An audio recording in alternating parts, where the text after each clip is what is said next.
ਮੇਰਾ ਪਤੀ ਕਮਰੇ ਤੋਂ ਨਿਕਲਦਾ ਤਾਂ ਮੇਰਾ ਸਹੁਰਾ ਤੁਰੰਤ ਮੇਰੇ ਕਮਰੇ ਵਿੱਚ ਆ ਜਾਂਦਾ ਤੇ ਮੇਰੇ ਪਤੀ ਬਾਰੇ ਮੈਨੂੰ ਉਲਟੀਆਂ ਸਿੱਧੀਆਂ ਗੱਲਾਂ ਦੱਸਦਾ ਰਹਿੰਦਾ। ਇੱਕ ਦਿਨ ਪਤੀ ਰਾਤ ਨੂੰ ਨਹੀਂ ਆਇਆ ਤੇ ਉਸ ਰਾਤ ਡਰਦੇ ਮਾਰੇ ਮੈਂ ਰਾਤ ਨੂੰ ਸਹੁਰੇ ਦੇ ਕਮਰੇ ਵਿੱਚ ਚਲੀ ਗਈ। ਕਮਰੇ ਵਿੱਚ ਵੜਦੇ ਸਾਰ ਹੀ ਮੈਨੂੰ ਪਿੱਛੋਂ ਫੜ ਲਿਆ ਤੇ ਫਿਰ ਮੇਰਾ ਸਹੁਰਾ ਤੌਬਾ ਤੌਬਾ। ਫਿਰ ਸਹੁਰੇ ਨੇ ਮੇਰੀ ਜੋ ਹਾਲਤ ਕੀਤੀ, ਕੁਝ ਦੇਰ ਰਾਤ ਇੱਦਾਂ ਦੀ ਹਨੇਰੀ ਹੁੰਦੀ ਹੈ ਕਿ ਇਨਸਾਨ ਦੀ ਜ਼ਿੰਦਗੀ ਨੂੰ ਹਮੇਸ਼ਾ ਲਈ ਹਨੇਰੇ ਵਿੱਚ ਧਕੇਲ ਦਿੰਦੀ ਹੈ। ਅੱਜ ਦੀ ਰਾਤ ਮੇਰੇ ਲਈ ਵੀ ਕੁਝ ਇੱਦਾਂ ਦੀ ਹੀ ਸਾਬਤ ਹੋਈ। ਮੇਰਾ ਪਤੀ ਰਮੇਸ਼ ਹੁਣ ਤੱਕ ਘਰ ਨਹੀਂ ਆਇਆ ਸੀ ਤੇ ਰਾਤ ਦੇ 10 ਵੱਜ ਗਏ ਸਨ। ਮੈਂ ਪਾਰਕ ਵਿੱਚ ਚੱਕਰ ਕੱਟਦੀ ਹੋਈ ਉਸ ਦਾ ਇੰਤਜ਼ਾਰ ਕਰ ਰਹੀ ਸੀ। ਵਾਰ-ਵਾਰ ਮੇਰੀ ਨਜ਼ਰ ਘੜੀ ਦੀਆਂ ਸੂਈਆਂ 'ਤੇ ਜਾ ਕੇ ਟਿਕ ਜਾਂਦੀ। ਜਿਵੇਂ ਜਿਵੇਂ ਸਕਿੰਟਾਂ ਵਾਲੀ ਸੂਈ ਚੱਲ ਰਹੀ ਸੀ, ਮੇਰੇ ਦਿਲ ਦੀ ਧੜਕਣ ਵੀ ਉੱਦਾਂ ਹੀ ਤੇਜ਼ੀ ਨਾਲ ਚੱਲਣ ਲੱਗੀ। ਮੈਂ ਦਿਲ ਹੀ ਦਿਲ ਵਿੱਚ ਮੁਕੇਸ਼ ਦੇ ਘਰ ਆ ਜਾਣ ਦੀ ਪ੍ਰਾਰਥਨਾ ਕਰ ਰਹੀ ਸੀ, ਪਰ ਉਹ ਹੁਣ ਤੱਕ ਨਹੀਂ ਆਏ ਸੀ। ਮੈਨੂੰ ਹਨੇਰੇ ਤੋਂ ਬਹੁਤ ਡਰ ਲੱਗਦਾ ਸੀ। ਇਸ ਸਮੇਂ ਪੂਰਾ ਘਰ ਹਨੇਰੇ ਵਿੱਚ ਡੁੱਬ ਚੁੱਕਿਆ ਸੀ। ਮੈਂ ਪਹਿਲਾਂ ਹੀ ਰਮੇਸ਼ ਦੇ ਨਾ ਆਉਣ ਦੀ ਵਜ੍ਹਾ ਨਾਲ ਬਹੁਤ ਪਰੇਸ਼ਾਨ ਸੀ ਤੇ ਉੱਪਰ ਤੋਂ ਇਹ ਹਨੇਰਾ ਮੈਨੂੰ ਕੁਝ ਵੀ ਨਜ਼ਰ ਨਹੀਂ ਆ ਰਿਹਾ ਸੀ। ਮੈਨੂੰ ਲੱਗਿਆ ਜਿਵੇਂ ਮੇਰੀ ਅੱਖਾਂ ਦੀ ਰੌਸ਼ਨੀ ਚਲੀ ਗਈ ਹੋਵੇ। ਮੈਂ ਚੀਜ਼ਾਂ ਨੂੰ ਲੱਭਦੀ ਹੋਈ ਬਹੁਤ ਮੁਸ਼ਕਲ ਨਾਲ ਆਪਣੇ ਕਮਰੇ ਵੱਲ ਵੱਧ ਰਹੀ ਸੀ ਕਿ ਉਦੋਂ ਹੀ ਗਲੀ ਦਾ ਕੁੱਤਾ ਐਵੇਂ ਭੌਂਕਿਆ ਜਿਵੇਂ ਘਰ ਦੇ ਅੰਦਰ ਕੋਈ ਮੌਜੂਦ ਹੋਵੇ। ਮੇਰੀ ਤਾਂ ਜਾਨ ਹੀ ਨਿਕਲ ਗਈ। ਉਸ ਸਮੇਂ ਮੈਨੂੰ ਬਹੁਤ ਡਰ ਮਹਿਸੂਸ ਹੋ ਰਿਹਾ ਸੀ ਤੇ ਘਰ ਵਿੱਚ ਮੇਰੇ ਤੇ ਮੇਰੇ ਸਹੁਰੇ ਤੋਂ ਇਲਾਵਾ ਕੋਈ ਨਹੀਂ ਸੀ। ਉਹ ਵੀ ਆਪਣੇ ਕਮਰੇ ਵਿੱਚ ਸੌਂ ਰਹੇ ਸੀ ਤੇ ਇਸ ਸਮੇਂ ਮੈਂ ਵਿਹੜੇ ਵਿੱਚ ਇਕੱਲੀ ਸੀ। ਮੈਨੂੰ ਲੱਗਿਆ ਕਿ ਜਿਵੇਂ ਗਲੀ ਵਿੱਚੋਂ ਭੌਂਕਣ ਵਾਲਾ ਕੁੱਤਾ ਸਾਡੇ ਵਿਹੜੇ ਵਿੱਚ ਕੁੱਦ ਚੁੱਕਿਆ ਹੈ ਤੇ ਉਹ ਹੁਣ ਮੇਰੇ ਕੋਲ ਪਹੁੰਚ ਜਾਵੇਗਾ। ਇਹ ਸੋਚ ਕੇ ਮੇਰੀ ਸੂਝ-ਬੂਝ ਹੀ ਘੱਟ ਹੋ ਗਈ ਤੇ ਹਨੇਰੀ ਧੁੰਦ ਵਿੱਚ ਪਤਾ ਨਹੀਂ ਮੈਂ ਕਿਵੇਂ ਸਹੁਰੇ ਦੇ ਕਮਰੇ ਵਿੱਚ ਪਹੁੰਚ ਗਈ। ਮੈਂ ਉਹਨਾਂ ਦੇ ਕਮਰੇ ਦਾ ਦਰਵਾਜ਼ਾ ਜ਼ੋਰ ਨਾਲ ਖੜਕਾਇਆ।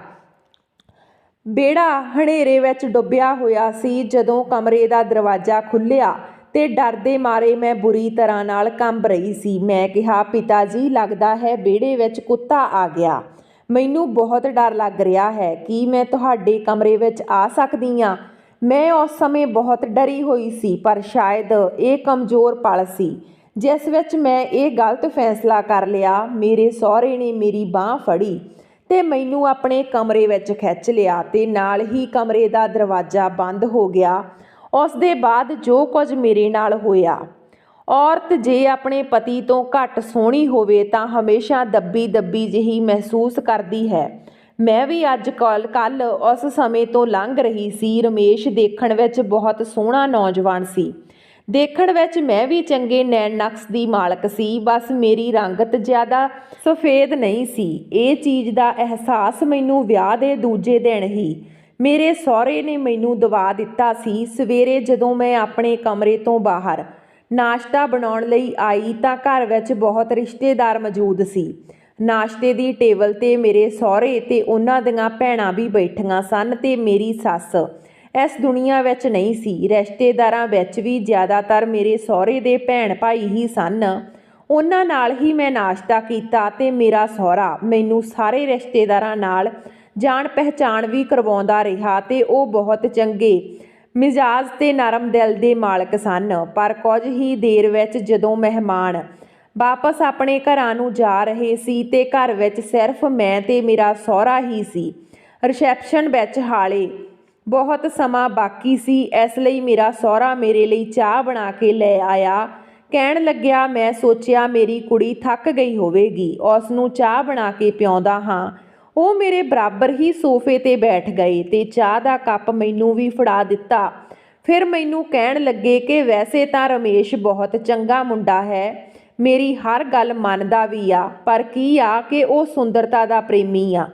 ਵੈਸੇ ਤਾਂ ਪੁੱਤ ਤੂੰ ਬਹੁਤ ਚੰਗੀ ਆ, ਪਰ ਕੀ ਹੈ ਕਿ ਚੰਗਾ ਹੁੰਦਾ ਜੇ ਤੇਰਾ ਵੀ ਰੰਗ ਸੁਰਖ ਸਫੇਦ ਹੁੰਦਾ। ਕਹਿੰਦੇ ਆ ਨਾ ਕਿ ਦੁਲਹਨ ਉਹੀ ਜੋ ਪਤੀ ਨੂੰ ਮਨ ਭਾਵੇ। ਆਪਣੇ ਸਹੁਰੇ ਦੀ ਇਹ ਗੱਲ ਸੁਣ ਕੇ ਮੈਂ ਤਾਂ ਬਹੁਤ ਅਸੰਜਮ ਵਿੱਚ ਦਾ ਸ਼ਿਕਾਰ ਹੋਈ ਸੀ। ਮੈਂ ਕਿਹਾ, ਪਿਤਾ ਜੀ, ਮੈਂ ਤੁਹਾਡੀ ਗੱਲ ਦਾ ਮਤਲਬ ਨਹੀਂ ਸਮਝੀ। ਉਹ ਹੌਲੀ ਨਾਲ ਕਹਿਣ ਲੱਗੇ, ਦਰਅਸਲ ਅੱਧੀ ਰਾਤ ਨੂੰ ਮੇਰਾ ਮੁੰਡਾ ਕਮਰੇ ਤੋਂ ਬਾਹਰ ਆ ਗਿਆ ਸੀ। ਮੈਂ ਉਸ ਸਮੇਂ ਪਾਣੀ ਪੀਣ ਲਈ ਉੱਠਿਆ ਸੀ ਤਾਂ ਮੇਰੇ ਕੋਲ ਬੈਠ ਗਿਆ। ਕਹਿਣ ਲੱਗਿਆ, ਪਿਤਾ ਜੀ, ਤੁਹਾਨੂੰ ਨਿਸ਼ਾ ਵਿੱਚ ਨਜ਼ਰ ਹੀ ਕੀ ਆਇਆ ਸੀ? ਤੁਸੀਂ ਜਾਣਦੇ ਹੋ ਕਿ ਮੈਨੂੰ ਸੋਹਣੀਆਂ ਕੁੜੀਆਂ ਚੰਗੀਆਂ ਲੱਗਦੀਆਂ ਹਨ। ਘੱਟੋ ਘੱਟ ਤੁਹਾਨੂੰ ਮੇਰੀ ਪਸੰਦ ਦਾ ਖਿਆਲ ਤਾਂ ਰੱਖਣਾ ਚਾਹੀਦਾ ਸੀ। ਆਪਣੇ ਸਹੁਰੇ ਦੇ ਮੂੰਹ ਤੋਂ ਆਪਣੇ ਬਾਰੇ ਇਹ ਸਭ ਸੁਣ ਕੇ ਮੇਰਾ ਦਿਲ ਹੀ ਧੜਕਣਾ ਭੁੱਲ ਗਿਆ। ਹਾਲਾਂਕਿ ਮੁਕੇਸ਼ ਨੇ ਰਾਤ ਨੂੰ ਮੇਰੇ ਨਾਲ ਐਵੇਂ ਦੀ ਕੋਈ ਗੱਲ ਨਹੀਂ ਕੀਤੀ ਸੀ, ਉਹ ਤਾਂ ਮੇਰੀ ਤਾਰੀਫ ਹੀ ਕਰ ਰਹੇ ਸੀ। ਹਾਂ, ਮੈਨੂੰ ਯਾਦ ਹੈ ਕਿ ਰਾਤ ਨੂੰ 3-4 ਵਜੇ ਉਹ ਕਮਰੇ ਤੋਂ ਬਾਹਰ ਗਏ ਸੀ। ਕੁਝ ਦੇਰ ਬਾਅਦ ਵਾਪਸ ਵੀ ਆ ਗਏ ਸੀ। ਮੈਂ ਚੁੱਪਚਾਪ ਹੱਕੀ ਬੱਕੀ ਆਪਣੇ ਸਹੁਰੇ ਦੀ ਸ਼ਕਲ ਦੇਖ ਰਹੀ ਸੀ। ਫਿਰ ਮੇਰੇ ਤੋਂ ਨਜ਼ਰਾਂ ਚੁਰਾ ਕੇ ਕਹਿਣ ਲੱਗੇ, ਮੈਨੂੰ ਮਾफ़ ਕਰਨਾ, ਮੇਰੀ ਗੱਲ ਤੈਨੂੰ ਸ਼ਾਇਦ ਬਹੁਤ ਬੁਰੀ ਲੱਗ ਰਹੀ ਹੋਵੇਗੀ, ਪਰ ਤੂੰ ਚਿੰਤਾ ਨਾ ਕਰ, ਮੈਂ ਰਮੇਸ਼ ਨੂੰ ਬਹੁਤ ਗੁੱਸਾ ਕੀਤਾ ਹੈ। ਇਹ ਵੀ ਕਿਹਾ ਹੈ ਕਿ ਅੱਜ ਤੋਂ ਬਾਅਦ ਤੂੰ ਇੱਦਾਂ ਦੀ ਗੱਲ ਨਾ ਕਰੀਂ। ਉਸਨੇ ਤੈਨੂੰ ਤਾਂ ਕੁਝ ਨਹੀਂ ਕਿਹਾ ਨਾ? ਮੈਂ ਆਪਣੇ ਸਹੁਰੇ ਦੇ ਸਵਾਲ 'ਤੇ ਬਹੁਤ ਮੁਸ਼ਕਲ ਦੇ ਨਾਲ ਨਾਂਹ ਵਿੱਚ ਸਿਰ ਹਿਲਾ ਦਿੱਤਾ ਸੀ। ਮੈਨੂੰ ਤਾਂ ਰਮੇਸ਼ ਦੀ ਗੱਲ ਸੁਣ ਕੇ ਝਟਕਾ ਜਿਹਾ ਲੱਗਿਆ ਸੀ। ਉਹ ਆਪਣੇ ਪਿਤਾ ਨਾਲ ਮੇਰੇ ਬਾਰੇ ਅਜਿਹੀ ਗੱਲ ਕਰ ਰਹੇ ਸੀ। ਮੇਰੇ ਦਿਮਾਗ ਇਸ ਗੱਲ ਨੂੰ ਕਬੂਲ ਹੀ ਨਹੀਂ ਕਰ ਰਿਹਾ ਸੀ, ਕਿਉਂਕਿ ਰਮੇਸ਼ ਦਾ ਵਰਤਾਓ ਰਾਤ ਨੂੰ ਮੇਰੇ ਨਾਲ ਬਹੁਤ ਚੰਗਾ ਸੀ। ਮੈਂ ਆਪਣੇ ਸਹੁਰੇ ਦੀ ਅਗਲੀ ਗੱਲ 'ਤੇ ਬਹੁਤ ਹੀ ਜ਼ਿਆਦਾ ਹੈਰਾਨ ਹੋਈ। ਉਹ ਕਹਿਣ ਲੱਗੇ, ਸ਼ੁਕਰ ਹੈ ਕਿ ਤੇਰੇ ਸਾਹਮਣੇ ਉਹਨੇ ਇੱਦਾਂ ਦੀ ਕੋਈ ਗੱਲ ਨਹੀਂ ਕੀਤੀ। ਮੈਂ ਉਸ ਨੂੰ ਕਿਹਾ ਹੈ ਕਿ ਬੱਚੀ ਆ, ਉਸ ਦਾ ਦਿਲ ਰੱਖ ਲਾ, ਉਸ ਦਾ ਦਿਲ ਨਾ ਦੁਖਾ ਦੇਣਾ। ਹੁਣ ਜੋ ਹੋਣਾ ਸੀ ਉਹ ਤਾਂ ਹੋ ਚੁੱਕਿਆ, ਪਰ ਫਿਲਹਾਲ ਮੈਨੂੰ ਨਹੀਂ ਪਤਾ ਸੀ ਕਿ ਰਿਸ਼ਤੇ ਕਰਵਾਉਣ ਵਾਲੀ ਐਵੇਂ ਧੋਖਾ ਵੀ ਕਰ ਸਕਦੀ ਆ। ਪੁਰਾਣਾ ਬੁਰਾ ਨਾ ਮੰਨੀ ਪੁੱਤ, ਪਰ ਜਦੋਂ ਮੈਂ ਤੈਨੂੰ ਦੇਖਣ ਆਇਆ ਸੀ ਤਾਂ ਤੂੰ ਮੇਕਅਪ ਕਰ ਰੱਖਿਆ ਸੀ। ਉਸ ਸਮੇਂ ਤਾਂ ਮੈਨੂੰ ਤੇਰਾ ਰੰਗ ਬਿਲਕੁਲ ਗੋਰਾ ਚਿੱਟਾ ਲੱਗਿਆ ਸੀ, ਪਰ ਅਸਲੀ ਰੰਗ ਤਾਂ। ਸਹੁਰੇ ਦੀ ਗੱਲ 'ਤੇ ਮੈਂ ਚੁੱਪ ਦੀ ਚੁੱਪ ਰਹਿ ਗਈ। ਸਮਝ ਹੀ ਨਹੀਂ ਆ ਰਿਹਾ ਸੀ ਕਿ ਕੀ ਜਵਾਬ ਦੇਵਾਂ ਉਹਨਾਂ ਨੂੰ। ਹਾਂ, ਸੱਚ ਇਹ ਹੈ ਕਿ ਜਦੋਂ ਪਹਿਲੀ ਵਾਰ ਮੇਰਾ ਸਹੁਰਾ ਮੈਨੂੰ ਦੇਖਣ ਆਇਆ ਸੀ ਤਾਂ ਮੈਂ ਹਲਕਾ ਫੁਲਕਾ ਮੇਕਅਪ ਕਰ ਰੱਖਿਆ ਸੀ, ਤੇ ਅੱਜ ਕੱਲ੍ਹ ਤਾਂ ਹਰ ਕੁੜੀ ਹੀ ਕੁਝ ਨਾ ਕੁਝ ਸਜੀ ਸਵਰੀ ਹੋਈ ਹੁੰਦੀ ਆ। ਮੇਰਾ ਰਿਸ਼ਤਾ ਜਦੋਂ ਰਮੇਸ਼ ਨਾਲ ਤੈਅ ਹੋਇਆ ਤਾਂ ਮੈਨੂੰ ਤਾਂ ਇਹ ਤਸੱਲੀ ਸੀ ਕਿ ਨਨਾਣ ਤੇ ਸੱਸ ਮੈਨੂੰ ਇੱਥੇ ਨਹੀਂ ਮਿਲੇਗੀ ਜੋ ਮੇਰੇ ਤੋਂ ਜਾਂ ਮੇਰੇ ਕੰਮਾਂ ਵਿੱਚ ਨੁਕਸ ਕੱਢੇਗੀ, ਪਰ ਮੈਨੂੰ ਨਹੀਂ ਪਤਾ ਸੀ ਕਿ ਵਿਆਹ ਦੀ ਅਗਲੀ ਸਵੇਰ ਹੀ ਮੇਰਾ ਸਹੁਰਾ ਮੇਰੇ ਵਿੱਚ ਕਮੀਆਂ ਕੱਢਣੀਆਂ ਸ਼ੁਰੂ ਕਰ ਦੇਵੇਗਾ। ਫਿਲਹਾਲ ਮੇਰਾ ਦਿਲ ਤਾਂ ਬੇਚੈਨ ਜਿਹਾ ਹੋ ਕੇ ਰਹਿ ਗਿਆ। ਜਿਵੇਂ ਹੀ ਵਿਆਹ ਲੰਘਿਆ, ਰਿਸੈਪਸ਼ਨ ਵੀ ਲੰਘ ਗਈ ਤੇ ਵਿਆਹ ਦੀ ਦੂਜੀ ਸਵੇਰ ਹੀ ਮੈਂ ਰਸੋਈ ਦਾ ਕੰਮ ਵੀ ਸੰਭਾਲ ਲਿਆ, ਕਿਉਂਕਿ ਘਰ ਵਿੱਚ ਸਿਰਫ ਮੇਰਾ ਪਤੀ ਤੇ ਸਹੁਰਾ ਸੀ। ਮੇਰਾ ਸਹੁਰਾ ਵੀ ਬਹੁਤ ਚੰਗੇ ਸੁਭਾਅ ਦਾ ਸੀ, ਪਿਆਰ ਨਾਲ ਹਰ ਗੱਲ ਸਮਝਾਉਂਦਾ ਸੀ, ਪਰ ਉਹ ਜੋ ਗੱਲ ਮੈਨੂੰ ਰਮੇਸ਼ ਬਾਰੇ ਦੱਸਦੇ ਸੀ ਉਹ ਮੇਰੇ ਤੋਂ ਬਰਦਾਸ਼ਤ ਨਹੀਂ ਹੁੰਦੀ ਸੀ। ਜਿਵੇਂ ਹੀ ਰਮੇਸ਼ ਦਫ਼ਤਰ ਜਾਂਦੇ, ਮੇਰਾ ਸਹੁਰਾ ਤੁਰੰਤ ਮੇਰੇ ਕਮਰੇ ਵਿੱਚ ਆ ਜਾਂਦਾ। ਉਹ ਉਸ ਸਮੇਂ ਰਮੇਸ਼ ਦੀਆਂ ਬਿਖਰੀਆਂ ਚੀਜ਼ਾਂ ਮੈਂ ਸਮੇਟ ਰਹੀ ਹੁੰਦੀ ਸੀ। ਕਮਰੇ ਦੇ ਦਰਵਾਜ਼ੇ 'ਤੇ ਦਸਤਕ ਹੋਣ ਲੱਗਦੀ ਤੇ ਦਰਵਾਜ਼ਾ ਖੁੱਲ੍ਹ ਜਾਂਦਾ। ਮੇਰਾ ਸਹੁਰਾ ਹੱਸਦੇ ਮੁਸਕਰਾਉਂਦੇ ਹੋਏ ਕਮਰੇ ਵਿੱਚ ਦਾਖਲ ਹੋ ਜਾਂਦਾ। ਫਿਰ ਕਹਿੰਦਾ, ਜਲਦੀ ਨਾਲ ਨਾਸ਼ਤਾ ਬਣਾ, ਫਿਰ ਆਪਾਂ ਦੋਵੇਂ ਮਿਲ ਕੇ ਗੱਲਾਂ ਕਰਾਂਗੇ। ਉਹ ਦੋਸਤ ਦੇ ਅੰਦਾਜ਼ ਨਾਲ ਗੱਲ ਕਰਦੇ। ਮੈਂ ਥਕਾਨ ਤੇ ਨੀਂਦ ਦੇ ਬਾਵਜੂਦ ਵੀ ਉਹਨਾਂ ਨੂੰ ਇਹ ਤੱਕ ਨਹੀਂ ਕਹਿੰਦੀ ਸੀ ਕਿ ਮੈਂ ਕੁਝ ਦੇਰ ਆਰਾਮ ਕਰਨਾ ਚਾਹੁੰਦੀ ਹਾਂ। ਜੋ ਚੀਜ਼ ਮੇਰੇ ਲਈ ਉਲਝਣ ਭਰੀ ਸੀ ਉਹ ਇਹ ਵੀ ਸੀ ਕਿ ਉਹ ਹਰ ਸਮੇਂ ਮੇਰੇ ਨਾਲ ਪਰਛਾਵੇਂ ਦੀ ਤਰ੍ਹਾਂ ਰਹਿੰਦੇ ਸੀ। ਮੈਂ ਰਸੋਈ ਵਿੱਚ ਕੰਮ ਕਰ ਰਹੀ ਹੁੰਦੀ ਤਾਂ ਮੇਰੇ ਸਿਰ 'ਤੇ ਆ ਕੇ ਖੜੇ ਹੋ ਜਾਂਦੇ। ਖਾਣਾ ਬਣਾਉਂਦੀ ਤਾਂ ਮੈਨੂੰ ਟੋਕਦੇ ਰਹਿੰਦੇ, ਇੱਦਾਂ ਨਹੀਂ, ਐਵੇਂ ਨਹੀਂ ਜਿਵੇਂ ਤੂੰ ਬਣਾਉਣੀ ਆ। ਫਿਰ ਕਹਿੰਦੇ ਕਿ ਇੱਕ ਤਾਂ ਤੂੰ ਰਮੇਸ਼ ਨੂੰ ਵੈਸੇ ਵੀ ਸ਼ਕਲ ਤੋਂ ਪਸੰਦ ਨਹੀਂ, ਤੇ ਹੁਣ ਜੇ ਤੂੰ ਪਤੀ ਦੇ ਪੇਟ ਨੂੰ ਵੀ ਪਾਰ ਨਾ ਕੀਤਾ ਤਾਂ ਦਿਲ ਤੱਕ ਕਿਵੇਂ ਪਹੁੰਚੇਗੀ। ਕਦੇ ਕਹਿੰਦੇ ਤੂੰ ਰੋਟੀ ਗੋਲ ਨਹੀਂ ਬਣਾਉਂਦੀ, ਰਮੇਸ਼ ਤਾਂ ਰੋਟੀ ਦੇਖ ਕੇ ਹੀ ਖਾਣਾ ਛੱਡ ਦੇਵੇਗਾ। ਹਰ ਸਮੇਂ ਜੇ ਕੋਈ ਸਿਰ 'ਤੇ ਸਵਾਰ ਰਹੇ ਤਾਂ ਇਨਸਾਨ ਉਲਝਣ ਦਾ ਸ਼ਿਕਾਰ ਹੋ ਹੀ ਜਾਂਦਾ। ਮੈਂ ਵੀ ਸਹੁਰੇ ਦੇ ਪ੍ਰਤਾਪ ਤੋਂ ਪਰੇਸ਼ਾਨ ਹੋ ਚੁੱਕੀ ਸੀ, ਪਰ ਇੱਕ ਵਾਰ ਜੋ ਕੁਝ ਮੇਰੇ ਨਾਲ ਹੋਇਆ ਸੀ, ਦਿਮਾਗ ਕੰਮ ਕਰਨਾ ਛੱਡ ਗਿਆ। ਸ਼ਾਮ ਹੁੰਦੇ ਮੇਰੇ ਸਹੁਰੇ ਨੇ ਕਿਹਾ, ਰਾਤ ਨੂੰ ਤੈਨੂੰ ਕਿਤੇ ਵੀ ਘੁੰਮਣ ਫਿਰਨ ਲਈ ਰਮੇਸ਼ ਤਾਂ ਲੈ ਕੇ ਨਹੀਂ ਜਾਵੇਗਾ। ਜ਼ਾਹਿਰ ਹੈ ਕਿ ਤੂੰ ਉਸ ਨੂੰ ਪਸੰਦ ਨਹੀਂ, ਪਰ ਤੇਰੇ ਵੀ ਕੁਝ ਸੁਪਨੇ ਹੋਣਗੇ। ਤੂੰ ਵੀ ਘਰ ਵਿੱਚ ਬਹੁਤ ਕੁਝ ਸੋਚ ਸਮਝ ਕੇ ਆਈ ਹੋਵੇਂਗੀ, ਬਹੁਤ ਸੁਪਨੇ ਸਜਾਏ ਹੋਣਗੇ। ਚੱਲ ਤੂੰ ਤਿਆਰ ਹੋ ਜਾ, ਮੈਂ ਤੈਨੂੰ ਮਾਰਕੀਟ ਵਿੱਚ ਲੈ ਕੇ ਚੱਲਦਾ ਹਾਂ, ਕੁਝ ਸ਼ਾਪਿੰਗ ਕਰ ਲੈਣਾ। ਬਸ ਉਹ ਕਹਿਣ ਨੂੰ ਮੇਰਾ ਸਹੁਰਾ ਸੀ, ਪਰ ਲੱਗਦਾ ਸੀ ਜਿਵੇਂ ਪੂਰੀ ਸੱਸ ਹੋਵੇ। ਮੈਂ ਜਿੰਨਾ ਮਰਜ਼ੀ ਕੋਸ਼ਿਸ਼ ਕਰ ਲੈਂਦੀ ਕਿ ਉਹਨਾਂ ਦਾ ਦਿਲ ਜਿੱਤਾਂ, ਪਰ ਮੇਰਾ ਕੋਈ ਕੰਮ ਉਹਨਾਂ ਨੂੰ ਪਸੰਦ ਹੀ ਨਹੀਂ ਆਉਂਦਾ ਸੀ।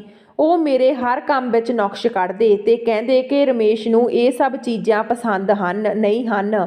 ਮੈਂ ਬਾਜ਼ਾਰ ਜਾਣ ਤੋਂ ਮਨ੍ਹਾ ਕਰ ਦਿੱਤਾ। ਮੈਂ ਕਿਹਾ ਨਹੀਂ ਰਹਿਣ ਦੇਵੋ, ਮੇਰਾ ਦਿਲ ਨਹੀਂ ਕਰਦਾ। ਪਰ ਫਿਰ ਵੀ ਉਹ ਮੈਨੂੰ ਜ਼ਬਰਦਸਤੀ ਬਾਜ਼ਾਰ ਲੈ ਗਏ। ਕਹਿਣ ਲੱਗੇ ਮੈਂ ਤੈਨੂੰ ਤੋਹਫੇ ਵਿੱਚ ਬਹੁਤ ਸੁੰਦਰ ਜੋੜਾ ਦੇਣਾ ਚਾਹੁੰਦਾ। ਉਹ ਮੈਨੂੰ ਮਾਲ ਲੈ ਗਏ ਤੇ ਫਿਰ ਕਹਿਣ ਲੱਗੇ ਤੂੰ ਆਪਣੀ ਪਸੰਦ ਦਾ ਕੋਈ ਵੀ ਜੋੜਾ ਪਸੰਦ ਕਰ ਲੈ। ਮੈਨੂੰ ਇੱਕ ਕਾਲੇ ਰੰਗ ਦਾ ਸੂਟ ਪਸੰਦ ਆਇਆ। ਮੈਂ ਕਿਹਾ ਇਹ ਬਹੁਤ ਸੋਹਣਾ ਹੈ। ਤਾਂ ਉਹ ਜ਼ੋਰ ਨਾਲ ਹੱਸ ਕੇ ਕਹਿਣ ਲੱਗੇ ਕਿ ਪਹਿਲਾਂ ਹੀ ਤੇਰਾ ਰੰਗ ਘੱਟ ਕਾਲਾ, ਜੋ ਤੂੰ ਕਾਲਾ ਰੰਗ ਪਹਿਨ ਕੇ ਇਸ ਨੂੰ ਹੋਰ ਕਾਲਾ ਦਿਖਾਉਣਾ ਚਾਹੁੰਦੀ ਆ। ਉਹਨਾਂ ਨੇ ਮੈਨੂੰ ਹਲਕੇ ਫਰੋਜੀ ਰੰਗ ਦਾ ਸੂਟ ਲੈ ਦਿੱਤਾ। ਇਹ ਰੰਗ ਮੈਨੂੰ ਬਿਲਕੁਲ ਵੀ ਪਸੰਦ ਨਹੀਂ ਆਇਆ, ਪਰ ਮੈਂ ਚੁੱਪ ਹੋ ਗਈ। ਮੇਰਾ ਸਹੁਰਾ ਕਹਿਣ ਲੱਗਿਆ ਜਿਵੇਂ ਤੇਰਾ ਰੰਗ ਹੈ ਉਸ 'ਤੇ ਹਲਕੇ ਰੰਗ ਹੀ ਚੰਗੇ ਲੱਗਣਗੇ। ਹੁਣ ਉਹ ਇਹ ਗੱਲ ਕਹਿ ਰਹੇ ਸੀ ਕਿ ਉਦੋਂ ਹੀ ਮੇਰੇ ਸਾਹਮਣੇ ਦੀ ਦੁਕਾਨ ਵਿੱਚ ਰਮੇਸ਼ ਨੂੰ ਇੱਕ ਕੁੜੀ ਨਾਲ ਦੇਖਿਆ। ਮੇਰੇ ਤਾਂ ਹੋਸ਼ ਉੱਡ ਗਏ। ਮੇਰੇ ਸਹੁਰੇ ਨੇ ਉਸ ਨੂੰ ਦੇਖ ਲਿਆ ਸੀ। ਰਮੇਸ਼ ਨਾਲ ਜੋ ਕੁੜੀ ਸੀ ਉਹ ਬਹੁਤ ਸੋਹਣੀ ਸੀ। ਉਸ ਨੂੰ ਦੇਖ ਕੇ ਮੇਰਾ ਸਹੁਰਾ ਕਹਿਣ ਲੱਗਿਆ ਦੇਖ ਲਿਆ ਤੂੰ ਰਮੇਸ਼ ਨੂੰ, ਮੈਂ ਤਾਂ ਤੈਨੂੰ ਕਿਹਾ ਸੀ ਇਹ ਹੁਸਨ ਪ੍ਰਸਤ ਆ।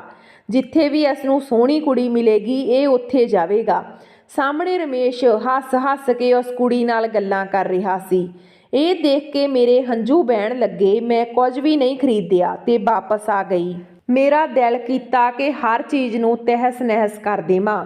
ਕਿਵੇਂ ਉਹ ਦੋਹਰੀ ਸ਼ਖਸੀਅਤ ਦਾ ਮਾਲਕ ਸੀ, ਮੇਰੇ ਨਾਲ ਵੀ ਪਿਆਰ ਜਤਾਉਂਦਾ ਸੀ ਤੇ ਬਾਹਰ ਦੂਜੀਆਂ ਕੁੜੀਆਂ ਦੇ ਚੱਕਰ ਵਿੱਚ ਵੀ ਸੀ। ਮੇਰਾ ਸਹੁਰਾ ਕਹਿਣ ਲੱਗਿਆ ਕਿ ਦੇਖ ਪੁੱਤ, ਮੈਂ ਤਾਂ ਤੈਨੂੰ ਕਦੇ ਆਪਣੇ ਘਰ ਨੂੰ ਬਰਬਾਦ ਕਰਨ ਦੀ ਸਲਾਹ ਨਹੀਂ ਦੇਵਾਂਗਾ, ਪਰ ਮਰਦ ਆਜ਼ਾਦ ਪੰਛੀ ਹੁੰਦਾ, ਖਾਸ ਤੌਰ 'ਤੇ ਜੇ ਉਹ ਹੁਸਨ ਪ੍ਰਸਤ ਹੋਵੇ ਤੇ ਜਾਂ ਜੇ ਤੂੰ ਸੋਹਣੀ ਹੁੰਦੀ ਤਾਂ ਗੱਲ ਹੋਰ ਸੀ। ਪਰ ਦੇਖ ਤਾਂ ਇਹ ਸਮਾਂ ਰਮੇਸ਼ ਨੂੰ ਤੈਨੂੰ ਦੇਣਾ ਚਾਹੀਦਾ ਸੀ, ਪਰ ਉਹ ਕਿਸੇ ਹੋਰ ਸੋਹਣੀ ਕੁੜੀ ਨਾਲ ਘੁੰਮ ਰਿਹਾ।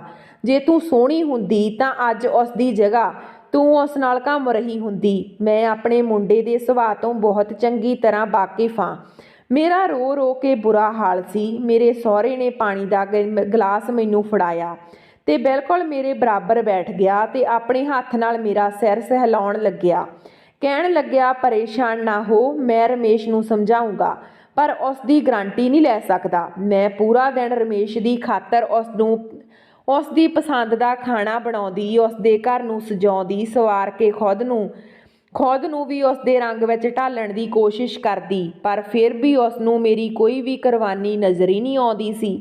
ਰਾਤ ਨੂੰ ਜਦੋਂ ਰਮੇਸ਼ ਘਰ ਪਹੁੰਚਿਆ ਤਾਂ ਮੈਂ ਆਪਣੇ ਕਮਰੇ ਵਿੱਚ ਬੈਠੀ ਰੋ ਰਹੀ ਸੀ। ਮੈਨੂੰ ਦੇਖ ਕੇ ਕਹਿਣ ਲੱਗਿਆ ਤੈਨੂੰ ਕੀ ਹੋਇਆ, ਤਬੀਅਤ ਤਾਂ ਠੀਕ ਆ?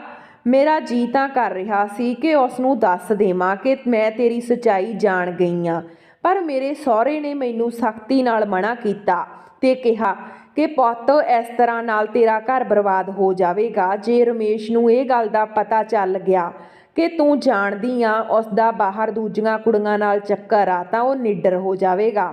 ਮੈਂ ਸਿਰ ਦਰਦ ਦਾ ਬਹਾਨਾ ਬਣਾ ਦਿੱਤਾ ਤੇ ਕਹਿਣ ਲੱਗਿਆ ਚੱਲ ਤੈਨੂੰ ਡਾਕਟਰ ਕੋਲ ਲੈ ਜਾਵਾਂ।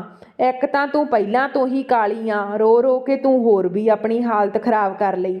ਜਰਾ ਵੀ ਚੰਗੀ ਨਹੀਂ ਲੱਗ ਰਹੀ। ਮੇਰੇ ਮੂੰਹ ਤੇ ਹਲਕੀ ਜਿਹੀ ਥਪਕੀ ਲਗਾ ਕੇ ਉਹਨਾਂ ਨੇ ਮੈਨੂੰ ਇਹ ਗੱਲ ਕਹੀ ਸੀ। ਇਹ ਸੁਣ ਕੇ ਤਾਂ ਮੇਰਾ ਦਿਲ ਜਿਵੇਂ ਧੜਕਣਾ ਹੀ ਭੁੱਲ ਗਿਆ। ਮੈਂ ਕਿਹਾ ਜੇ ਮੈਂ ਇੰਨੀ ਬੁਰੀ ਸੀ ਤਾਂ ਮੇਰੇ ਨਾਲ ਵਿਆਹ ਨਾ ਕਰਦੇ। ਮੇਰੀ ਗੱਲ ਸੁਣ ਕੇ ਉਹ ਧਿਆਨ ਨਾਲ ਮੈਨੂੰ ਦੇਖਣ ਲੱਗਿਆ, ਫਿਰ ਹੱਸਦਾ ਹੋਇਆ ਕਹਿਣ ਲੱਗਿਆ ਬਹੁਤ ਵੱਡੀ ਗਲਤੀ ਹੋ ਗਈ, ਪਰ ਹੁਣ ਕੀ ਕਰਾਂ, ਗਲਤੀ ਤਾਂ ਕਰ ਬੈਠਿਆ, ਹੁਣ ਤਾਂ ਨਿਭਾਉਣਾ ਹੀ ਪਵੇਗਾ। ਇਹ ਕਹਿ ਕੇ ਹੱਸਦੇ ਹੋਏ ਮੇਰੇ ਬਰੋਬਰ ਬੈਠ ਗਏ, ਮੇਰਾ ਹੱਥ ਫੜ ਲਿਆ ਤੇ ਕਹਿਣ ਲੱਗੇ ਮੈਂ ਤਾਂ ਮਜ਼ਾਕ ਕਰ ਰਿਹਾ, ਚੱਲ ਉੱਠ ਤੈਨੂੰ ਡਾਕਟਰ ਕੋਲ ਲੈ ਕੇ ਚੱਲਦਾ। ਪਰ ਮੈਂ ਜਾਣਦੀ ਸੀ ਕਿ ਉਹ ਮਜ਼ਾਕ ਨਹੀਂ ਕਰ ਰਹੇ ਸੀ। ਸ਼ਾਇਦ ਮੇਰੇ ਸਹੁਰੇ ਨੇ ਉਹਨਾਂ ਨੂੰ ਗੁੱਸਾ ਕੀਤਾ ਸੀ, ਇਸ ਲਈ ਦਿਲ ਦੀ ਗੱਲ ਕਹਿਣ ਦੇ ਬਾਅਦ ਉਸ ਨੂੰ ਮਜ਼ਾਕ ਦਾ ਨਾਮ ਦੇ ਰਹੇ ਸੀ। ਮੈਂ ਆਪਣਾ ਹੱਥ ਉਹਨਾਂ ਦੇ ਹੱਥ 'ਚੋਂ ਖਿੱਚ ਲਿਆ। ਮੈਂ ਕਿਹਾ ਮੈਨੂੰ ਕਿਤੇ ਨਹੀਂ ਜਾਣਾ, ਮੇਰੇ ਸਿਰ ਵਿੱਚ ਦਰਦ ਹੈ, ਦਵਾਈ ਖਾਊਂਗੀ ਠੀਕ ਹੋ ਜਾਊਗਾ। ਇਹ ਕਹਿ ਕੇ ਮੈਂ ਕਮਰੇ ਤੋਂ ਬਾਹਰ ਨਿਕਲ ਗਈ, ਪਰ ਮੇਰਾ ਦਿਲ ਬਹੁਤ ਦੁਖੀ ਹੋ ਚੁੱਕਿਆ ਸੀ। ਪਤੀ ਜੇ ਪਤਨੀ ਨੂੰ ਪਿਆਰ ਨਾ ਦੇਵੇ ਤਾਂ ਉਸ ਦੀਆਂ ਕਮੀਆਂ ਵਿੱਚ ਨਜ਼ਰ ਰੱਖੇ ਤਾਂ ਹੌਲੀ ਹੌਲੀ ਪਤਨੀ ਦਾ ਪਿਆਰ ਵੀ ਘੱਟ ਹੁੰਦਾ ਚਲਾ ਜਾਂਦਾ। ਮੇਰਾ ਦਿਲ ਵੀ ਰਮੇਸ਼ ਦੀ ਤਰ੍ਹਾਂ ਉਸ ਵੱਲੋਂ ਹਟਣ ਲੱਗਿਆ ਸੀ। ਇੱਕ ਦਿਨ ਸਹੁਰੇ ਨੇ ਕਿਹਾ ਕਿ ਉਹਨਾਂ ਦੀ ਰਿਸ਼ਤੇਦਾਰੀ ਵਿੱਚ ਕਿਸੇ ਦਾ ਵਿਆਹ ਇਸ ਲਈ ਮੈਂ ਤਿਆਰ ਹੋ ਜਾਵਾਂ। ਮੈਂ ਇੱਕ ਬਹੁਤ ਸੋਹਣਾ ਸੂਟ ਕੱਢਿਆ ਜੋ ਲਾਲ ਰੰਗ ਦਾ ਸੀ ਤੇ ਇਸ ਤਿਆਰ ਵੀ ਪੂਰੇ ਦਿਲ ਤੋਂ ਹੋਈ ਸੀ। ਸ਼ੀਸ਼ੇ ਵਿੱਚ ਖੁਦ ਨੂੰ ਦੇਖਿਆ ਤਾਂ ਮੈਨੂੰ ਖੁਦ ਤੇ ਪਿਆਰ ਆਇਆ, ਕਿਉਂਕਿ ਮੈਂ ਇੰਨੀ ਵੀ ਕਾਲੀ ਨਹੀਂ ਸੀ, ਹਲਕਾ ਜਿਹਾ ਸਾਵਲਾ ਰੰਗ ਸੀ ਮੇਰਾ। ਮੇਰੇ ਤੇ ਪਹਿਨਿਆ ਹੋਇਆ ਉਹ ਸੂਟ ਬਹੁਤ ਸੋਹਣਾ ਲੱਗ ਰਿਹਾ ਸੀ। ਉਸ ਸਮੇਂ ਰਮੇਸ਼ ਕਮਰੇ ਵਿੱਚ ਦਾਖਲ ਹੋਏ ਤੇ ਮੈਨੂੰ ਦੇਖ ਕੇ ਕੁਝ ਪਲ ਲਈ ਮੈਨੂੰ ਦੇਖਦੇ ਹੀ ਰਹਿ ਗਏ। ਉਸ ਦਿਨ ਮੈਨੂੰ ਲੱਗਿਆ ਜਿਵੇਂ ਮੈਂ ਜਿੱਤ ਗਈ ਹਾਂ। ਸ਼ਾਇਦ ਮੇਰੇ ਪਤੀ ਦਾ ਦਿਲ ਮੇਰੇ ਵੱਲ ਆਕਰਸ਼ਿਤ ਹੋਣ ਲੱਗਿਆ ਹੈ। ਉਹ ਮੇਰੇ ਬਰਾਬਰ ਖੜੇ ਹੋ ਗਏ, ਕਹਿਣ ਲੱਗੇ ਕਿ ਤੂੰ ਜਿੰਨੀ ਮਰਜ਼ੀ ਸਜ ਸਵਰ ਲੈ, ਦੇਖ ਮੇਰੇ ਤੋਂ ਤਾਂ ਘੱਟ ਹੀ ਸੋਹਣੀ ਲੱਗਦੀ ਆ। ਇਹ ਕਹਿ ਕੇ ਉਹਨਾਂ ਨੇ ਮੈਨੂੰ ਆਪਣੇ ਨਾਲ ਖੜਾ ਕੀਤਾ, ਆਪਣੀ ਬਾਂਹ ਫੈਲਾ ਕੇ ਮੈਨੂੰ ਆਪਣੇ ਕੋਲ ਵੀ ਕੀਤਾ। ਫਿਰ ਮੇਰੇ ਸਾਹਮਣੇ ਸ਼ੀਸ਼ੇ ਵੱਲ ਵਿਖਾਉਣ ਲੱਗੇ। ਮੇਰਾ ਤਾਂ ਦਿਲ ਟੁੱਟ ਗਿਆ। ਮੈਂ ਤਾਂ ਪਿਛਲੇ 1 ਘੰਟੇ ਤੋਂ ਖੁਦ ਨੂੰ ਸਜਾ ਰਹੀ ਸੀ ਤੇ ਮੈਨੂੰ ਲੱਗ ਰਿਹਾ ਸੀ ਕਿ ਮੇਰੀ ਸਾਰੀ ਤਿਆਰੀ ਹੋ ਚੁੱਕੀ ਆ, ਪਰ ਹੁਣ ਮੈਨੂੰ ਆਪਣਾ ਚਿਹਰਾ ਸ਼ੀਸ਼ੇ ਵਿੱਚ ਬਦਸੂਰਤ ਜਿਹਾ ਲੱਗਣ ਲੱਗਿਆ ਸੀ। ਸ਼ਾਇਦ ਮੇਰਾ ਸਹੁਰਾ ਸਹੀ ਕਹਿੰਦਾ ਸੀ, ਦੁਲਹਨ ਉਹੀ ਜੋ ਪਤੀ ਦੇ ਮਨ ਨੂੰ ਚੰਗੀ ਲੱਗੇ। ਮੈਂ ਤੁਰੰਤ ਰਮੇਸ਼ ਤੋਂ ਪਿੱਛੇ ਹਟ ਗਈ, ਗੁੱਸੇ ਵਿੱਚ ਆਪਣੇ ਗਹਿਣੇ ਉਤਾਰਨ ਲੱਗੀ। ਸਾਹਮਣੇ ਰੱਖੇ ਟਿਸ਼ੂ ਡੱਬੇ ਵਿੱਚੋਂ ਮੈਂ ਟਿਸ਼ੂ ਲਿਆ ਤੇ ਆਪਣਾ ਮੇਕਅਪ ਸਮਾਨ ਸਾਫ਼ ਕਰਨ ਲੱਗੀ। ਮੇਰੀ ਇਸ ਹਰਕਤ ਨੂੰ ਦੇਖ ਕੇ ਰਮੇਸ਼ ਇੱਕਦਮ ਹੈਰਾਨ ਹੋ ਗਿਆ। ਕਹਿਣ ਲੱਗਿਆ, ਨਿਸ਼ਾ ਇਹ ਕੀ ਹਰਕਤ ਆ, ਇਹ ਕੀ ਕਰ ਰਹੀ ਆ? ਅਸੀਂ ਪਹਿਲਾਂ ਹੀ ਲੇਟ ਹੋ ਰਹੇ ਹਾਂ। ਮੈਂ ਗੁੱਸੇ ਨਾਲ ਕਿਹਾ ਕਿ ਮੈਨੂੰ ਕਿਤੇ ਨਹੀਂ ਜਾਣਾ। ਉਹ ਮੈਨੂੰ ਕਹਿਣ ਲੱਗਿਆ ਕਿ ਬਚਪਨਾ ਛੱਡ ਨਿਸ਼ਾ, ਛੋਟੀ ਜਿਹੀ ਗੱਲ ਦਾ ਇੰਨਾ ਤਮਾਸ਼ਾ ਨਾ ਬਣਾ। ਮੈਂ ਕਿਹਾ ਮੈਨੂੰ ਉੱਥੇ ਜਾ ਕੇ ਵੀ ਆਪਣਾ ਮਜ਼ਾਕ ਨਹੀਂ ਉਡਵਾਉਣਾ, ਕਿਉਂਕਿ ਮੈਂ ਤਾਂ ਤੁਹਾਡੇ ਨਾਲ ਚੰਗੀ ਨਹੀਂ ਲੱਗਦੀ। ਉੱਥੇ ਬਹੁਤ ਸੋਹਣੀਆਂ ਕੁੜੀਆਂ ਆਈਆਂ ਹੋਣਗੀਆਂ, ਉੱਥੇ ਤਾਂ ਕਿਸੇ ਦੇ ਨਾਲ ਵੀ ਤੁਸੀਂ ਦਿਲ ਬਹਿਲਾ ਲੈਣਾ। ਮੇਰਾ ਇਹ ਕਹਿਣਾ ਸੀ ਕਿ ਇੱਕ ਜ਼ੋਰਦਾਰ ਥੱਪੜ ਰਮੇਸ਼ ਨੇ ਮੇਰੇ ਮੂੰਹ ਤੇ ਮਾਰਿਆ। ਮੈਂ ਇਸ ਲਈ ਬਿਲਕੁਲ ਵੀ ਤਿਆਰ ਨਹੀਂ ਸੀ। ਮੈਨੂੰ ਰਮੇਸ਼ ਤੋਂ ਇੱਦਾਂ ਦੀ ਉਮੀਦ ਹਰਗਿਜ਼ ਵੀ ਨਹੀਂ ਸੀ। ਉਹ ਕਹਿਣ ਲੱਗਿਆ ਕਿ ਸਮਝ ਕੀ ਰੱਖਿਆ ਤੂੰ ਮੈਨੂੰ ਕਿਵੇਂ ਗੱਲ ਕਰ ਰਹੀ ਆ ਤੂੰ ਮੇਰੇ ਨਾਲ? ਰਮੇਸ਼ ਦੇ ਬੋਲਣ ਦਾ ਅੰਦਾਜ਼ ਇੰਨਾ ਬੁਲੰਦ ਸੀ ਕਿ ਸਾਡੀ ਆਵਾਜ਼ ਬਾਹਰ ਤੱਕ ਜਾ ਰਹੀ ਸੀ। ਮੈਂ ਕਿਹਾ ਕਿ ਮੇਰੇ ਸਾਹਮਣੇ ਖੁਦ ਤੇ ਸ਼ਰਾਫਤ ਦਾ ਪਰਦਾ ਨਾ ਪਾਇਆ ਕਰ। ਕੀ ਕੀਤਾ ਹੈ ਮੈਂ ਚੰਗੀ ਤਰ੍ਹਾਂ ਜਾਣਦੀ ਆ। ਮੈਂ ਵੀ ਬਰਦਾਸ਼ਤ ਕਰਕੇ ਥੱਕ ਚੁੱਕੀ ਆ, ਪਰ ਜਿਵੇਂ ਮੇਰੇ ਸਬਰ ਦਾ ਬੰਨ੍ਹ ਟੁੱਟ ਚੁੱਕਿਆ ਸੀ। ਉਹਨਾਂ ਨੇ ਮੈਨੂੰ ਬਾਂਹ ਤੋਂ ਫੜਿਆ ਤੇ ਮੇਰੀ ਬਾਂਹ ਨੂੰ ਦਬਾ ਕੇ ਰੱਖ ਦਿੱਤਾ। ਮੈਂ ਚੀਕ ਮਾਰ ਕੇ ਰਹਿ ਗਈ। ਮੈਂ ਕਿਹਾ, ਮੇਰੀ ਬਾਂਹ ਛੱਡੋ। ਉਹ ਕਹਿੰਦਾ, ਪਹਿਲਾਂ ਇਹ ਦੱਸ ਕੀ ਕਰਦੇ ਦੇਖਿਆ ਤੂੰ ਮੈਨੂੰ, ਜੋ ਤੂੰ ਮੇਰੇ ਕਿਰਦਾਰ ਤੇ ਗੱਲ ਕਰ ਰਹੀ ਆ? ਮੈਂ ਵੀ ਤੇਰੇ ਕਿਰਦਾਰ ਤੇ ਉਂਗਲੀ ਉਠਾ ਸਕਦਾ ਹਾਂ, ਸਮਝੀ? ਬਹੁਤ ਕੁਝ ਜਾਣਦਾ ਤੇਰੇ ਬਾਰੇ ਵਿੱਚ, ਪਰ ਚੁੱਪ ਹਾਂ, ਬਰਦਾਸ਼ਤ ਕਰ ਰਿਹਾ। ਤੈਨੂੰ ਉਹਨਾਂ ਦੇ ਇਹ ਸ਼ਬਦ ਸੁਣ ਕੇ ਮੈਨੂੰ ਲੱਗਿਆ ਕਿ ਅਸਮਾਨ ਮੇਰੇ ਸਿਰ ਤੇ ਡਿੱਗ ਪਿਆ ਹੋਵੇ। ਬਸ ਇਸ ਚੀਜ਼ ਦੀ ਕਮੀ ਰਹਿ ਗਈ ਸੀ। ਮੈਂ ਕਿਹਾ, ਰਮੇਸ਼ ਮੈਨੂੰ ਛੱਡ। ਉਹ ਗੁੱਸੇ ਦੀਆਂ ਨਜ਼ਰਾਂ ਨਾਲ ਮੈਨੂੰ ਦੇਖ ਰਿਹਾ ਸੀ। ਕਹਿਣ ਲੱਗਿਆ, ਮੇਰੇ ਸਬਰ ਦਾ ਇਮਤਿਹਾਨ ਨਾ ਲੈ। ਪਤਾ ਨਹੀਂ ਕਿਵੇਂ ਮੈਂ ਤੈਨੂੰ ਬਰਦਾਸ਼ਤ ਕਰ ਰਿਹਾ। 10 ਮਿੰਟ ਦੇ ਰਿਹਾ, ਤੈਨੂੰ ਤਿਆਰ ਹੋ ਕੇ ਬਾਹਰ ਆ ਜਾ। ਜਿਸ ਤਰ੍ਹਾਂ ਨਾਲ ਉਹ ਮੈਨੂੰ ਗੁੱਸੇ ਨਾਲ ਬੋਲ ਰਿਹਾ ਸੀ, ਕਮਰੇ ਦੇ ਦਰਵਾਜ਼ੇ ਤੇ ਦਸਤਕ ਹੋਣ ਲੱਗੀ। ਉਹਨਾਂ ਨੇ ਮੇਰੀ ਬਾਂਹ ਛੱਡੀ ਤੇ ਕਮਰੇ ਦਾ ਦਰਵਾਜ਼ਾ ਖੋਲ੍ਹ ਦਿੱਤਾ। ਮੇਰਾ ਸਹੁਰਾ ਬਹੁਤ ਪਰੇਸ਼ਾਨ ਹੋ ਕੇ ਕਮਰੇ ਅੰਦਰ ਆਇਆ। ਕਹਿਣ ਲੱਗਿਆ, ਕੀ ਹੋ ਰਿਹਾ? ਕੀ ਇਹ ਸ਼ਰੀਫ ਘਰ ਵਾਲਿਆਂ ਦੇ ਤੌਰ ਤਰੀਕੇ ਹਨ? ਤੁਹਾਡੇ ਦੋਵਾਂ ਦੇ ਲੜਨ ਦੀ ਆਵਾਜ਼ ਆਂਢੀਆਂ ਗੁਆਂਢੀਆਂ ਦੇ ਘਰਾਂ ਤੱਕ ਪਹੁੰਚ ਰਹੀ ਆ। ਸਹੁਰਾ ਸ਼ਾਇਦ ਗੁੱਸੇ ਵਿੱਚ ਸੀ। ਰਮੇਸ਼ ਕਹਿਣ ਲੱਗਿਆ, ਸਮਝਾ ਦਿਓ ਇਸ ਨੂੰ। ਜੇ ਇਸ ਨੇ ਇਸ ਤਰ੍ਹਾਂ ਦੀ ਬਦਤਮੀਜ਼ੀ ਕੀਤੀ ਤਾਂ ਮੈਂ ਵੀ ਬਹੁਤ ਬੁਰਾ ਪੇਸ਼ ਆਊਂਗਾ ਇਸ ਨਾਲ। ਰਮੇਸ਼ ਕਮਰੇ ਤੋਂ ਬਾਹਰ ਚਲਾ ਗਿਆ ਤਾਂ ਸਹੁਰਾ ਮੇਰੇ ਕੋਲ ਆਇਆ। ਕਹਿਣ ਲੱਗਿਆ, ਕੀ ਗੱਲ ਆ? ਮੈਂ ਰੋਂਦੇ ਹੋਏ ਕਿਹਾ ਕਿ ਹਰ ਸਮੇਂ ਮੈਨੂੰ ਤਾਨੇ ਦਿੰਦੇ ਰਹਿੰਦੇ ਹਨ। ਜੇ ਮੈਂ ਇੰਨੀ ਹੀ ਨਾਪਸੰਦ ਸੀ ਤਾਂ ਨਾ ਕਰਦੇ ਮੇਰੇ ਨਾਲ ਵਿਆਹ। ਮੇਰੀ ਜ਼ਿੰਦਗੀ ਕਿਉਂ ਖਰਾਬ ਕੀਤੀ? ਮੈਂ ਥੱਕ ਚੁੱਕੀ ਸੀ। ਜਿਸ ਤਰ੍ਹਾਂ ਨਾਲ ਮੈਂ ਰੋ ਰਹੀ ਸੀ, ਮੇਰੇ ਸਹੁਰੇ ਨੇ ਮੇਰਾ ਸਿਰ ਆਪਣੇ ਮੋਢੇ ਨਾਲ ਲਾ ਲਿਆ। ਮੇਰਾ ਸਿਰ ਸਹਿਲਾਉਣ ਲੱਗਿਆ। ਕਹਿਣ ਲੱਗਿਆ, ਚੁੱਪ ਹੋ ਜਾ, ਇਹ ਤਾਂ ਹੈ ਹੀ ਇੱਦਾਂ ਦਾ। ਮੈਂ ਸਮਝਾਊਂਗਾ ਇਸ ਨੂੰ। ਮੈਂ ਤਾਂ ਚਾਹੁੰਦਾ ਕਿ ਤੁਹਾਡੇ ਦੋਹਾਂ ਦਾ ਘਰ ਬਸ ਜਾਵੇ, ਪਰ ਮੈਨੂੰ ਇੱਦਾਂ ਕੁਝ ਨਜ਼ਰ ਨਹੀਂ ਆ ਰਿਹਾ। ਦੇਖ ਪੁੱਤ, ਮਰਦ ਤਾਂ ਕਦੇ ਵੀ ਸਮਝੌਤਾ ਨਹੀਂ ਕਰਦੇ। ਔਰਤ ਨੂੰ ਹੀ ਝੁਕਣਾ ਪੈਂਦਾ। ਤੈਨੂੰ ਹੀ ਹਰ ਹਾਲ ਵਿੱਚ ਝੁਕਣਾ ਪਵੇਗਾ ਤੇ ਤੈਨੂੰ ਸਬਰ ਕਰਨਾ ਪਵੇਗਾ। ਮੈਂ ਪੜ੍ਹੀ ਲਿਖੀ ਸੀ, ਚੰਗੇ ਪਰਿਵਾਰ ਤੋਂ ਸੀ, ਮੇਰਾ ਤਾਲੁਕ ਸੀ। ਇਸ ਦੇ ਬਾਵਜੂਦ ਵੀ ਮੈਂ ਰਮੇਸ਼ ਦੀ ਹਰ ਗੱਲ ਵਿੱਚ ਉਸ ਦਾ ਸਾਥ ਦਿੰਦੀ ਸੀ। ਪਰ ਫਿਰ ਵੀ ਜੇ ਉਸ ਨੂੰ ਮੇਰੇ ਵਿੱਚ ਨੁਕਸ ਹੀ ਨਜ਼ਰ ਆਉਂਦੇ ਸੀ ਤਾਂ ਮੈਂ ਕੀ ਕਰ ਸਕਦੀ ਸੀ? ਮੇਰੇ ਸਹੁਰੇ ਨੇ ਕਿਹਾ, ਫਿਲਹਾਲ ਤੂੰ ਤਿਆਰ ਹੋ ਜਾ, ਨਹੀਂ ਤਾਂ ਗੱਲ ਵੱਧ ਜਾਵੇਗੀ। ਮੈਂ ਦੁਬਾਰਾ ਤੋਂ ਬਿਨਾਂ ਤਿਆਰ ਹੋਈ ਤੇ ਵਿਆਹ ਵਿੱਚ ਮੈਂ ਚੁੱਪਚਾਪ ਇੱਕ ਕੋਨੇ ਵਿੱਚ ਬੈਠੀ ਰਹੀ। ਰਮੇਸ਼ ਮੈਨੂੰ ਘੂਰ ਕੇ ਦੇਖਦੇ ਰਹੇ। ਕੁਝ ਦਿਨ ਤਾਂ ਅਸੀਂ ਦੋਵੇਂ ਆਪਸ ਵਿੱਚ ਗੱਲਬਾਤ ਵੀ ਨਾ ਕੀਤੀ। ਇੱਕ ਵਾਰ ਕਿਸੇ ਨੇ ਬਾਹਰ ਤੋਂ ਦਰਵਾਜ਼ਾ ਖੜਕਾਇਆ। ਦਰਵਾਜ਼ਾ ਅਕਸਰ ਮੇਰਾ ਸਹੁਰਾ ਹੀ ਖੋਲ੍ਹਦਾ ਸੀ, ਪਰ ਉਹ ਕਮਰੇ ਤੋਂ ਬਾਹਰ ਨਹੀਂ ਆਏ। ਤਾਂ ਫਿਰ ਮੈਂ ਮੇਨ ਗੇਟ ਤੱਕ ਪਹੁੰਚ ਗਈ। ਮੈਂ ਪੁੱਛਿਆ, ਕੌਣ? ਤਾਂ ਕਹਿਣ ਲੱਗੇ, ਮੈਂ ਗਵਾਂਢ ਵਿੱਚੋਂ ਆਇਆ ਹਾਂ। ਮੈਂ ਦਰਵਾਜ਼ਾ ਖੋਲ੍ਹ ਦਿੱਤਾ। ਇੱਕ ਨੌਜਵਾਨ ਮੁੰਡਾ ਸੀ। ਕਹਿਣ ਲੱਗਿਆ, ਬਰਾਜ ਸਾਹਿਬ ਹਨ? ਉਹ ਮੇਰੇ ਸਹੁਰੇ ਬਾਰੇ ਪੁੱਛ ਰਹੇ ਸੀ। ਮੈਂ ਕਿਹਾ, ਹਾਂ ਹੈਗੇ ਹਨ। ਤਾਂ ਕਹਿਣ ਲੱਗੇ, ਉਹਨਾਂ ਨੇ ਮੈਨੂੰ ਘਰੇ ਬੁਲਾਇਆ ਹੈ। ਮੈਂ ਆਪਣੇ ਸਹੁਰੇ ਦੇ ਕਮਰੇ ਵੱਲ ਇਸ਼ਾਰਾ ਕੀਤਾ ਤੇ ਉਹ ਉੱਥੇ ਚਲਾ ਗਿਆ, ਪਰ ਮੇਰਾ ਦਿਮਾਗ ਉਸ ਸਮੇਂ ਚਕਰਾ ਕੇ ਰਹਿ ਗਿਆ ਜਦੋਂ ਸਾਹਮਣੇ ਗਲੀ ਦੇ ਕੋਨੇ ਤੋਂ ਮੇਰੇ ਸਹੁਰੇ ਨੂੰ ਮੈਂ ਘਰ ਵੱਲ ਆਉਂਦੇ ਦੇਖਿਆ। ਮੈਂ ਹੈਰਾਨ ਰਹਿ ਗਈ ਕਿ ਜੇ ਮੇਰਾ ਸਹੁਰਾ ਘਰ ਤੋਂ ਬਾਹਰ ਸੀ ਤਾਂ ਇਹ ਮੁੰਡਾ ਮੇਰੇ ਸਹੁਰੇ ਦਾ ਨਾਮ ਲੈ ਕੇ ਘਰ ਵਿੱਚ ਕਿਉਂ ਆਇਆ? ਮੈਂ ਉਸ ਅਣਜਾਣ ਨੂੰ ਵੀ ਪੁੱਛਿਆ ਕਿ ਉਹ ਇੱਥੇ ਕਿਉਂ ਆਇਆ, ਤਾਂ ਉਹ ਕਹਿਣ ਲੱਗਿਆ ਕਿ ਮੈਨੂੰ ਬਰਾਜ ਸਾਹਿਬ ਨੇ ਕਿਹਾ ਕਿ ਘਰ ਵਿੱਚ ਆਓ। ਮੈਂ ਕਿਹਾ, ਤੂੰ ਝੂਠ ਬੋਲ ਰਿਹਾ, ਮੇਰਾ ਸਹੁਰਾ ਤਾਂ ਬਾਹਰ ਤੋਂ ਆ ਰਿਹਾ। ਹੁਣ ਮੈਂ ਉਸ ਨਾਲ ਗੱਲ ਕਰ ਹੀ ਰਹੀ ਸੀ ਕਿ ਮੇਰਾ ਸਹੁਰਾ ਘਰ ਵਿੱਚ ਦਾਖਲ ਹੋਇਆ। ਉਸ ਸ਼ਖਸ ਨੂੰ ਦੇਖ ਕੇ ਮੈਨੂੰ ਅਜੀਬ ਜਿਹੀਆਂ ਨਜ਼ਰਾਂ ਨਾਲ ਦੇਖਣ ਲੱਗਿਆ। ਨੌਜਵਾਨ ਤੁਰੰਤ ਘਰ ਤੋਂ ਬਾਹਰ ਨਿਕਲ ਗਿਆ। ਤਾਂ ਇਹ ਦੇਖ ਕੇ ਮੈਂ ਹੈਰਾਨ ਹੋ ਗਈ। ਸਹੁਰਾ ਮੈਨੂੰ ਗੁੱਸੇ ਨਾਲ ਦੇਖਣ ਲੱਗਿਆ ਤੇ ਕਹਿਣ ਲੱਗਿਆ, ਕੌਣ ਸੀ ਇਹ? ਘਰ ਵਿੱਚ ਕਿਉਂ ਆਇਆ ਸੀ? ਸਹੁਰੇ ਦੇ ਮੂੰਹ ਵਿੱਚੋਂ ਇਹ ਗੱਲ ਸੁਣ ਕੇ ਤਾਂ ਮੈਂ ਅਚੰਭੇ 'ਚ ਪੈ ਗਈ। ਮੈਂ ਕਿਹਾ, ਤੁਹਾਨੂੰ ਮਿਲਣ ਆਇਆ ਸੀ। ਕਹਿ ਰਿਹਾ ਸੀ ਤੁਸੀਂ ਉਸ ਨੂੰ ਬੁਲਾਇਆ। ਤਾਂ ਕਹਿਣ ਲੱਗਿਆ, ਤੂੰ ਕੁਝ ਵੀ ਕਹਿ ਦੇਵੇਂਗੀ, ਮੈਂ ਤਾਂ ਉਸ ਨੂੰ ਜਾਣਦਾ ਤੱਕ ਨਹੀਂ, ਉਹ ਕੌਣ ਆ? ਤੇ ਇਹ ਸੁਣ ਕੇ ਤਾਂ ਮੇਰਾ ਸਿਰ ਬੁਰੀ ਤਰ੍ਹਾਂ ਘੁੰਮ ਗਿਆ। ਮੈਂ ਕਿਹਾ, ਮੈਂ ਸੱਚ ਕਹਿ ਰਹੀ ਹਾਂ ਪਿਤਾ ਜੀ, ਉਸਨੇ ਮੈਨੂੰ ਇਹੀ ਕਿਹਾ ਸੀ। ਉਹ ਕਹਿਣ ਲੱਗਿਆ ਕਿ ਤੈਨੂੰ ਕੋਈ ਕੁਝ ਵੀ ਕਹੇਗਾ ਤੂੰ ਦਰਵਾਜ਼ਾ ਖੋਲ੍ਹ ਕੇ ਅੰਦਰ ਬੁਲਾ ਲਵੇਂਗੀ। ਮੇਰਾ ਸਹੁਰਾ ਹੁਣ ਇਸ 'ਤੇ ਬਹਿਸ ਕਰ ਰਿਹਾ ਸੀ। ਉਦੋਂ ਰਮੇਸ਼ ਘਰ ਵਿੱਚ ਆ ਗਿਆ। ਸਾਡੀ ਅਧੂਰੀ ਗੱਲ ਉਹ ਸੁਣ ਚੁੱਕਿਆ ਸੀ। ਪਿਤਾ ਜੀ ਨੂੰ ਪੁੱਛਣ ਲੱਗਿਆ, ਕੀ ਹੋਇਆ? ਮੇਰਾ ਸਹੁਰਾ ਤੁਰੰਤ ਚੁੱਪ ਹੋ ਗਿਆ ਤੇ ਮੈਨੂੰ ਵੀ ਚੁੱਪ ਰਹਿਣ ਦਾ ਇਸ਼ਾਰਾ ਕਰਨ ਲੱਗਿਆ। ਬਸ ਕੁਝ ਨਹੀਂ, ਕੋਈ ਗੱਲ ਨਹੀਂ। ਰਮੇਸ਼ ਦੇ ਬਹੁਤ ਪੁੱਛਣ 'ਤੇ ਵੀ ਉਹ ਕੁਝ ਨਾ ਬੋਲੇ। ਰਮੇਸ਼ ਕਹਿਣ ਲੱਗਿਆ ਕਿ ਉਹ ਗੱਲ ਸੁਣ ਚੁੱਕਿਆ ਹੈ। ਕੌਣ ਆਇਆ ਸੀ? ਜਦੋਂ ਮੇਰੇ ਸਹੁਰੇ ਨੇ ਕਿਹਾ, ਤੂੰ ਛੱਡ, ਮੈਂ ਗੱਲ ਨੂੰ ਸੰਭਾਲ ਲਊਂਗਾ।